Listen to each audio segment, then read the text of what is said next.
Welcome to the Deep Dive, where we cut through the noise to get you truly well-informed, fast. Hey there.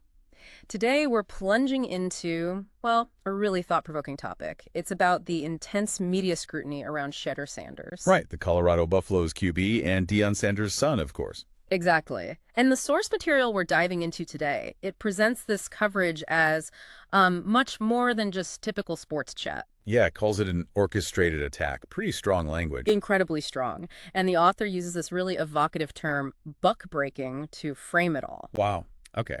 So our mission for this deep dive is basically to unpack that argument, understand the history the author's pulling from, and, think about what this perspective means for how we see athletes and media stories today. Okay, let's unpack this. What's fascinating here is how the article immediately sets such a high-stakes tone. It doesn't hold back on that central claim. It's provocative right from the get-go. It really doesn't. The source just dives straight in, saying the media is trying to buck break Shedeur Sanders.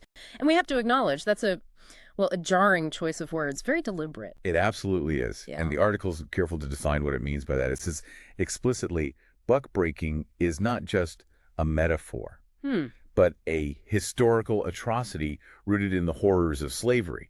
It explains its purpose back then was brutal, Right. to break the spirit of strong black men, using violence, humiliation, public degradation, just horrific stuff.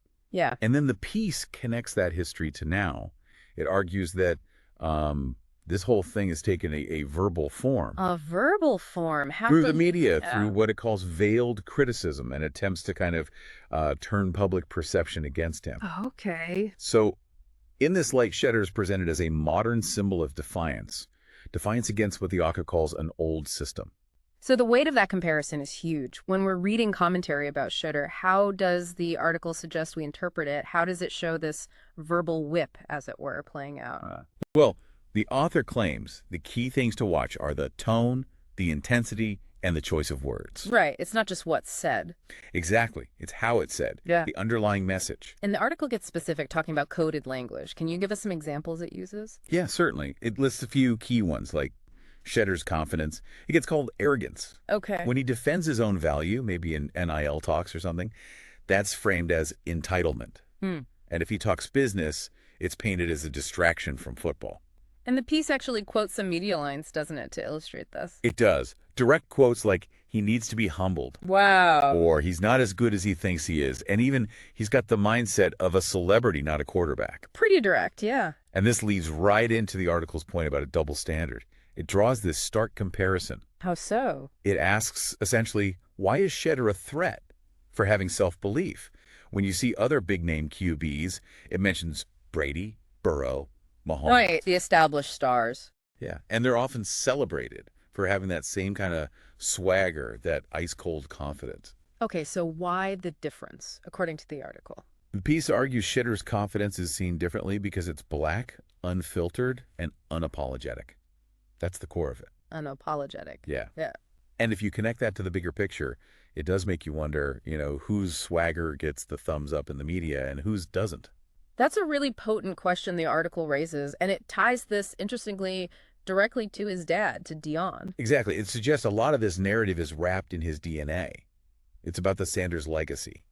Deion himself, refused to play by the old rules. He certainly carved his own path. Right, and the article's take is that the critics, the media system, maybe want Shedeur to beg for approval. To shrink. Yeah, to kind of shrink, be grateful just to be there, not owning the room. And when he doesn't do that? Then, the article says, they grab the verbal whip. Phrases like, you're not humble, you're doing too much, stay in your place. But the piece argues his place is leading, building wealth, speaking truth. Precisely. It's exactly where he belongs. And it even points to lifestyle things, right? The stuff that seems to annoy people. Oh, yeah. It gets specific. His Bentley comes up. Uh-huh. His enviable NIL deals, wearing his gold watch, documenting his life like a young media mogul. All of that. And the contrast the article draws is... Well, it hammers the point that when white quarterbacks show personality, the same media outlets often call it marketable. Right. Or good for the league. Or just plain swagger. But with Shedeur, the article suggests it's different. They fear he's setting a precedent. A precedent as what? As more than just a player, as a cultural icon who refuses to let the machine define his worth. So the article pushes back hard on the arrogance label. It claims there's a calculated move to redefine Shedeur's self-assurance as self-importance. How does Yeah. it counter that? It makes a strong case, focusing on his work ethic and performance. It says he puts in the work, he studies film, he shows up in clutch moments. Backs up the talk. Yeah, exactly. Backs up his talk with performance. And it mentions, even with the shaky O-line last year, he stood tall, took hits, didn't point fingers or have public meltdowns. So the article frames it as he's not arrogant, he's informed. Informed? How so? Informed by his upbringing, maybe? Taught by his father how to win narratives, not just games. That's an interesting distinction. Win narratives. It does raise that question, doesn't it? How do we tell confidence from arrogance? What? Especially when perception might be colored by other factors. The article definitely implies that perception is biased here. And then it goes even deeper. It suggests there's a deeper, darker reason they want him broken, that it's not just about football. Right. That's where the symbolism argument really comes in. What's the symbolism? The article posits that Shedeur represents this new breed of athlete, someone who doesn't rely on a league's approval. Because of NIL and social media? Partly, yeah. Yeah. He can build his own empire through content, culture, and community directly. That's a threat. According to the article, yes. It threatens systems that thrive on control. Because, as it says, he was never raised to be part of that mold. He was raised to shape it. It's about autonomy, power outside the usual structures. Okay, here's where it gets really interesting for me. How does the article say Shedeur himself handles all this intense pressure? Well, it describes his response as quite strategic, actually, resilient. Like how? It mentions him smiling through it, staying focused, blocking out the noise, and crucially, just being himself. Not changing for the critics? Not at all. Not hiding the Bentley, not hiding the watch, not hiding his lineage. The article says he understands that criticism is currency. Currency. Maybe that it fuels attention, fuels his brand, proves he's relevant. Right. The piece notes he answers, attacks with poise, lets his stats do the talking, and reminds people he's earned his own name, not just riding his dad's coattails. And the article sees this as bigger than just Shedeur, right? Like a lesson for others. Absolutely. It frames his story as a kind of playbook for young black athletes. A playbook for navigating what? Navigating a world, it suggests, that demands brilliance, but often punishes boldness. So what are the key lessons in this playbook, according to the source? It lays out a few powerful ones. Things like, you can know your worth without apology. Okay. You can protect your brand and still be a team player.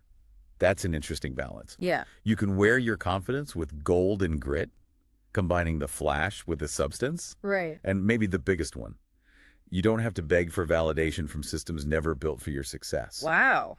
That's quite a statement. It is. The article basically concludes he's giving young athletes permission to be powerful on and off the field, redefining what that power looks like. The article's closing words for the critics are pretty direct, too. It says something like, you can't break what's already built on purpose. Yeah, and you can't shame a young king who walks with heritage in his veins and legacy on his back. You can't redefine his story because he already knows who he is. Powerful stuff. And its final thought is that this whole season, this whole situation, isn't just about football games. It's a cultural moment. Exactly. A cultural moment. And Shedeur is standing in it. He's making history. And the final line is essentially, he's not breaking. He's building. And that's what they fear the most. Quite the analysis. Yeah. So as you go about your day, maybe think about that phrase, owning the room. What does it really mean? And who gets to define that power, especially when someone comes along and insists on defining it for themselves? Something to consider.